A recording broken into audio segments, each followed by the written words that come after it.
The reason I'm showing you these casting on methods is because I want to show you how to cast on using the mega needles. And with the mega needles I use the art yarns, which wouldn't give an even effect. To show you what I'm doing, I wanted you to see an even effect, so I've used some yarn that someone donated. She had lots and lots and lots of yarn. She wasn't knitting anymore, so she donated lots to us to help us raise funds for llamas in the Roar Sanctuary. So, putting this aside, I'm going to show you now the equivalent on the mega needles. And I should have wound this into a ball. This is llama yarn that I've spun. That's a bit chunky, yeah? Yes, and you can see how uneven it is. We call it thick and thin for obvious reasons. So you see, this is what I do with all my bits of yarn for samples. I cut them up and I use them for tying skeins before finishing them. I use them many times.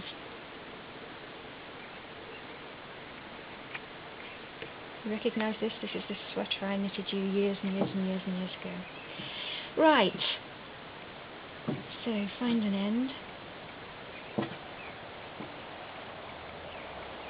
I'm just going to work from the skein now.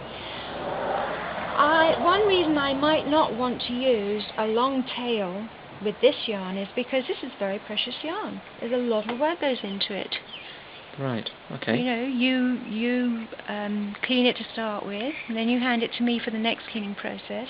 Then you pick it. Yes. And then it is either carded or combed, and then it's spun, and then it's plied, and that's just far too valuable. Plus, it's one of our llamas. You know? So I don't want to be wasting any little bit of it. So the reason that the knitted or cabled cast on is best is because you're not going to waste anything. You can start with a very small tail. There. When you're working on such large needles with such large yarns, you're going to have to calculate how much to use for a long tail cast on. I'm going to show you the long tail cast on first, but I'm going to undo this so it won't be wasted. Right, so make a slip stitch, and I'll start with the smaller needles first and show you. What size are these, David? They are size 35. Size 35. Aren't they beautiful? Is that birch? That's birch, yes. Canadian birch. Right. Put the needle in. It's not too heavy. No, it's not. The birch is not heavy. The birch is not heavy. Yes. If you maple or one of the others are more dense. Right, so heavier on the wrist. Yes. Okay. Now, I'm probably not going to tension the yarn like that with this big needle, but I am going to use my thumb in just the same way as I showed you earlier. You may want to use the plain end, not the hook, for this very first session, and that's because with such big needles you see this variation here. If you find yourself casting on in a style which brings the stitch up to here, you won't be letting in as much yarn as you need. So unless you're casting on low down the needle, about here, I would advise using the end that doesn't have the hook. Right. I'll show you both anyway. So remember, hold the yarn in your left hand, take your thumb, put it under, that's taking it away from you, under toward you. When you've completed the circle, put the needle in, yarn around, and because it's your thumb doing the work, we don't need the hook. And you see it's exactly the same process as we did on the mink coloured yarn there. And each stitch, just use your thumb hand to pull up the yarn to the tension you want. I mean, you could make bigger stitches in there if you wanted to. You know, you can space it as you want, and that's the beauty of this kind of cast on. It's easier to see what's happening with the big needles. Yes, it is. With the mega needles. Yes, but I really wanted you to see the evenness, you know, on a commercial uniform yarn. Yes, the process is very easy, both visually and in terms of doing it on the mega needles. Now remember, keep your tail out of your way, and you can see how much potentially could be wasted. If you were sewing, then you would use that. That's one thing about the long tail cast on that I love, is that if you're making a garment, you've got the yarn for stitching it together. I see. Without having to join any. You know, so that is, and I think that's probably the reason my mother first showed me this method of casting on, was so that I had my yarn there ready for stitching. Anyway, take your other needle, and I'm going to use the hook now because we're knitting, and you'll remember that I said if we're knitting a plain or a knit row, have the hook facing toward you.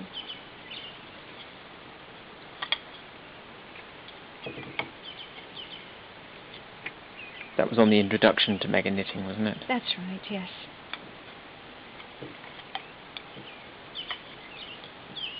You see, I'm just easing the needle in. I wouldn't have wanted to have done it cast on any looser. It looks as if I'm being a bit savage, but it looks quite tight. It's not actually, it's just finding the place.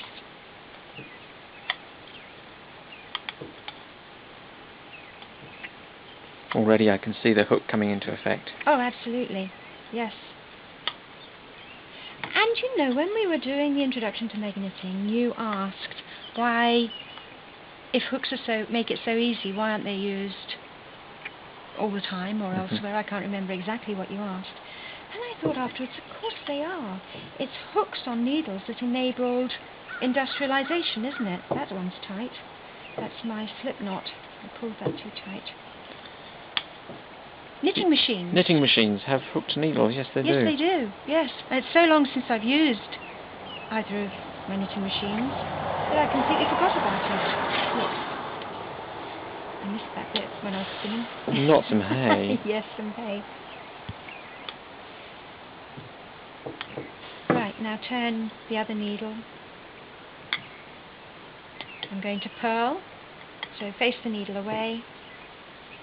The hook away, sorry.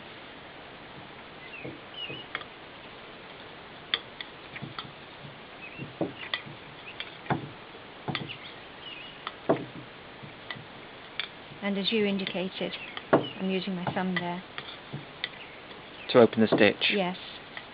And it obviously helps, and that's why I couldn't do it with the cast on, because I hadn't yet created a setup row. So you can see how easy this purl stitch is. Just needle in, needle off. It doesn't look any more difficult than knit stitch. It's not. No. It's not.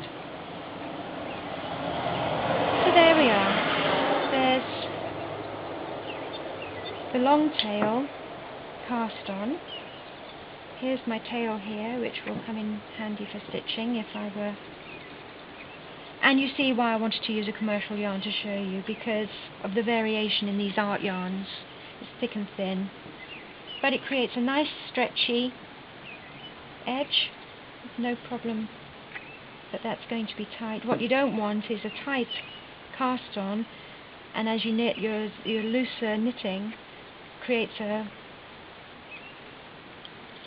odd shape. Right, widening. so that's a beginner's problem as well then, starting off with tight cast on, yes. And then they'll end up with a narrow end and a broad end on whatever the project is. Yes, yes.